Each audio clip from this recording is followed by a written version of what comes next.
जंगल में बहुत तेज बारिश हो रही थी। मीनू मौसी और रानू चिड़िया आपस में बातचीत कर रही थी। मीनू मौसी, जंगल में 3 दिन से लगातार बारिश हो रही है। अब तो इस बारिश को बंद हो जाना चाहिए। तुम सही कह रही हो रानू, लगातार हो रही बारिश से सभी बहुत ज्यादा परेशान हैं और चिंतित भी।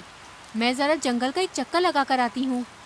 इतना बोलकर रानू चिड़िया बारिश के बीच उड़ने लगी। रानू चिड़िया उड़ते हुए कुछ ही दूर गई थी कि तभी उसकी नजर एक बकरी के बच्चे पर पड़ी, जो कि बारिश में भीगता हुआ कांप रहा था। अरे, ये बकरी का बच्चा तो ठंड में कांप रहा है। लगता है ये अपने घर का रास्ता भूल गया है। रानू चिड़िया ने इतना कहा ही था कि तभी रानू चिड़िया की नजर उस बकरी के बच्चे से थोड़ी दूर खड़े हुए एक पेड़ के पास एक भेड़िए पर पड़ी। ये भेड़िया तो हमारे जंगल का मालूम नहीं होता, ये तो किसी दूसरे जंगल का लगता है। रानू चिड़िया उड़ते हुए भेड़िए के पास पहुंच गई। कौन हो तुम? मैं अपने जंगल के सभी प्राणियों को जानती हूँ। तुम तो इस जंगल के नहीं लगते। तुम सही कह रही हो, मैं इस जंगल का नहीं हूँ। मैं इस जंगल से गुजर रहा था कि तभी बारिश शुरू हो गई। बारिश से बचने के लिए मैं इस जंगल में रुक गया। जब बारिश बंद हो जाएगी तो मैं चला जाऊंगा। ठीक है।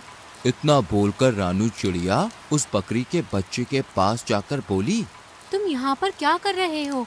तुम्हारी माँ कहाँ है और तुम्हारा नाम क्या है? मेरा नाम गोलू है। मैं बारिश में खेल रहा था, मगर खेलते खेलते बहुत दूर निकल आया और घर का रास्ता भूल गया। इतना बोलकर गोलू रोने लगा।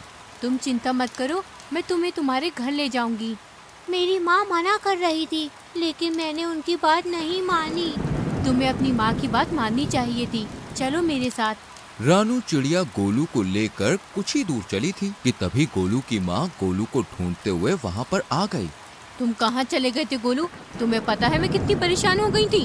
अपनी माँ को देखकर गोलू खुश होते हुए बोला, मैं आपकी अब हमेशा बात मानूंगा माँ। रानू चिड़िया गोलू की ओर देखकर बोली, अब तुम अपनी माँ के साथ घर चले जाओ और जब तक बारिश बंद नहीं हो जाती तब तक बाहर खेलने मत आना। गोलू अपनी माँ के साथ चला गया और रानू चिड़िया उड़ते हुए मीनू मौसी के पास जाकर सारी घटना बताने लगी। रानू चिड़िया की बात सुनकर मीनू मौसी बहुत गहरी सोच में डूब गई। मीनू मौसी, आप इतनी गहरी सोच में क्यों डूब गई? कहीं वो भेड़िया उस मासूम बकरी के बच्चे को नुकसान पहुंचाने की तो नहीं सोच रहा था ना? अरे नहीं मीनू मौसी, वो भेड़िया तो खुद डरा सहमा पेड़ के नीचे खड़ा हुआ था। बारिश बंद होने के बाद वो चला जाएगा। अगले दिन बारिश थम गई। रानू चिड़िया धूप का आनंद ले रही थी कि तभी मोनू चिड़िया वहाँ पर आकर रानू चिड़िया से बोली, अरे रानू, तुम यहाँ आकर बैठ गई हो और वहाँ पर बेचारी एक बकरी फूट फूट कर रो रही है। कौन सी बकरी फूट फूट कर रो रही है? मुझे नहीं पता। वह बेचारी अपने बच्चे को ढूंढती फिर रही है। उसका कहना है कि उसका बच्चा कल रात से घर से लापता है। चलो मेरे साथ। रानू चिड़िया मोनू चिड़िया के साथ तुरंत वहाँ पर चली गई। उसने देखा वह बकरी गोलू की माँ थी। रानू चिड़िया उसके पास जाकर बोली, क्या हुआ? तुम रो क्यों रही हो? कल मैं अपने गोलू को घर पर ले गई थी। सुबह जब मेरी आँख खुली तो वो घर से गायब था। मैंने पूरा जंगल छान मारा मगर वो कहीं नहीं मिला। तुम घबराओ मत, मैं अभी उसे तलाश करती हूँ। रानू चिड़िया गोलू को ढूंढने लगी। तभी उसकी नजर एक पेड़ के नीचे उसी भेड़िए पर जा पड़ी, जो कि आराम से लेटा हुआ था। रानू चिड़िया उस भेड़िए के पास जाकर बोली, क्या तुमने एक बकरी के बच्चे को कहीं देखा है? वही बकरी का बच्चा जो कल बारिश में भीग रहा था। मैंने किसी बकरी के बच्चे को नहीं देखा।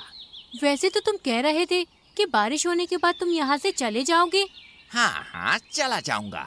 तुम तो ऐसे बोल रही हो जैसे कि इस जंगल की राजा हो और यहाँ पर तुम्हारा ही अधिकार चलता है। अरे मेरी जब मर्जी होगी मैं यहाँ से चला जाऊंगा। रानू चिड़िया अपने मन ही मन में बोली, मुझे तो इस भेड़िए पर शक हो रहा है। मुझे जंगल के राजा शेर से इसकी शिकायत करनी होगी। रानू चिड़िया जंगल के राजा शेर के पास चली गई और सारी घटना बताती हुई बोली, मुझे उस भेड़िए पर शक हो रहा है। तभी शेर क्रोधित होकर रानू चिड़िया से बोला, इसका मतलब वो भेड़िया सही बोल रहा था। तुम हमेशा जंगल के प्राणियों के खिलाफ मेरे कान भरती रहती हो। ये आपको क्या हो गया महाराज? तभी रानू चिड़िया ने देखा वो भेड़िया गुफा के दूसरे हिस्से से निकलकर गोलू के साथ वहां पर आकर शेर के सामने खड़ा हो गया है। रानू चिड़िया हैरत से इस दृश्य को देखने लगी। महाराज, जब मुझे पता चला कि ये बकरी का बच्चा कल से गायब है तो मैं जंगल में उसकी तलाश के लिए निकल गया, मगर मैं जानता था कि ये रानू चिड़िया मेरे खिलाफ आपके कान जरूर भरने आएगी, इसलिए मैंने आपको पहले ही सब कुछ बता दिया था। महाराज, इस रानू चिड़िया के कारण ही दूसरे जंगल का कोई भी प्राणी आपके जंगल में नहीं आता। शेर रानू चिड़िया की ओर देखकर बोला, और तुम कह रही थी कि इस भेड़िए ने बेचारी बकरी के बच्चे को मार डाला, मगर ये तुम्हारे आने से पहले ही इसे यहाँ सही सलामत ले आया। तुम्हें अब सजा मिलेगी, तुम्हें जेल में डाल दिया जाएगा। इतना बोलकर शेर ने अपने सिपाहियों को आदेश दे दिया और रानू चिड़िया को एक पिंजरे में बंद कर दिया। शेर भेड़िए की ओर देखकर बोला, तुम्हारी जब तक मर्जी हो तुम यहाँ पर रह सकते हो। भेड़िया खुश होकर वहां से चला गया। इधर मोनू चिड़िया इस सारे दृश्य को देख रही थी। वह तुरंत मीनू मौसी के पास पहुंच गई और सारी घटना बताते हुए बोली, कुछ कीजिए मीनू मौसी, जंगल के राजा शेर ने रानू चिड़िया को बंदी बना लिया है। मीनू मौसी गहरी सोच में डूबते हुए बोली, जब रानू चिड़िया ने मुझे बताया था कि वो भेड़िया एक पेड़ के नीचे खड़ा हुआ उस बकरी के बच्चे को देख रहा था, मुझे तभी कुछ न कुछ गड़बड़ लग रही थी। जो भी हो, लेकिन आप कुछ भी करके रानू चिड़िया को उस पिंजरे से बाहर निकालिए। चिंता मत करो मोनू, हम दोनों को अभी फिलहाल कुछ नहीं करना, हमें सिर्फ उस भेड़िए पर गहरी नजर रखनी होगी।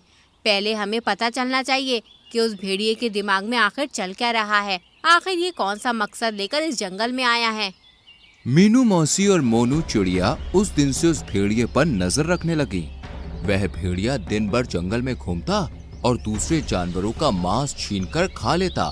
जब भी कोई जानवर अपना मांस देने में आनाकानी करता तो वो धौंस दिखाते हुए खुद को जंगल के राजा शेर का दोस्त बताकर डरा देता उन्हें। एक दिन भेड़िया टहलते टहलते गोलू बकरी के घर के नजदीक चला गया। गोलू अपने घर के बाहर खेल रहा था। भेड़िया उसे अजीब सी नजरों से देखने लगा, मगर उसे नहीं पता था कि मीनू मौसी उस पर नजर रख रही है। मीनू मौसी तुरंत ही मोनू चिड़िया की ओर देखकर बोली, जाओ जल्दी से महाराज को बुला लाओ। लेकिन महाराज क्या मेरी बात सुनेंगे? तुम्हें कैसे भी करके महाराज को यहाँ पर लाना है। मुझे इस भेड़िए के इरादे सही नहीं लग रहे और महाराज का यहाँ आना बहुत जरूरी है। मीनू मौसी की बात सुनकर मोनू चिड़िया सीधे उड़ती हुई जंगल के राजा शेर के पास पहुँच गई। यहाँ पर क्यों आई हो मोनू? महाराज, आपको अभी और इसी वक्त मेरे साथ चलना होगा। मुझे अब चिड़ियों पर भरोसा नहीं रहा। सोच लीजिए महाराज, कहीं ऐसा ना हो कि आगे जाकर आपको अपने फैसले पर पछताना पड़े। लेकिन तुम मुझे कहाँ ले जाना चाहती हो? आप मेरे साथ चलिए और आप अपनी आंखों से देख लीजिए कि मैं आपको क्या दिखाना चाहती हूँ। शेर राजा मोनू चिड़िया के साथ सीधा उस जगह पर चला गया। तभी मीनू मौसी शेर राजा के पास आकर बोली, महाराज, उस पेड़ के पीछे छुप जाइए और स्वयं अपनी आंखों से देख लीजिए। मीनू मौसी के कहने पर शेर राजा पेड़ के पीछे छुप गया। भेड़िया गोलू के करीब आकर उसे देखते हुए बोला, आज तुम्हारा मांस खाने का मन कर रहा है मुझे। ये क्या कह रहे हैं आप? पिछली बार जब मैं खो गया था तब आप ही मुझे महाराज के पास ले गए थे और मेरी माँ के पास छोड़कर आए थे। मूर्ख बकरी के बच्चे, वो तो मेरी सिर्फ एक चाल थी। मैं जानता था कि इस जंगल में रानू चिड़िया सबसे ज्यादा तेज दिमाग की है। मैंने उसे फंसाने की योजना बनाई थी। मैं कुछ समझा नहीं। जब तू सो रहा था ना, तब मैं चुपके से तुझे अपने मुंह में दबाकर जंगल के दूसरे हिस्से में छोड़ आया था और फिर खुद ही तुझे जगाकर महाराज के पास छोड़ आया। और जंगल के इस मूर्ख शेर ने रानू चिड़िया को ही दोषी मान लिया। लेकिन अब मुझे कोई खतरा नहीं। अब अगर मैं तुझे खा भी जाऊंगा तो जंगल का राजा शेर कभी विश्वास नहीं करेगा। तुझे खाने के बाद मैं जंगल में अपनी मनमानी शुरू कर दूंगा। इतना बोलकर भेड़िया गोलू बकरी के बच्चे के ऊपर हमला करने वाला था कि तभी शेर दहाड़ता हुआ वहां पर आ गया। शेर को दहाड़ता हुआ देखकर भेड़िया पूरी तरह से घबरा गया। अच्छा, तो ये थी तुम्हारी चाल?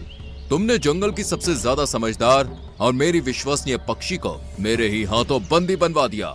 मैं तुम्हें जीवित नहीं छोड़ूंगा।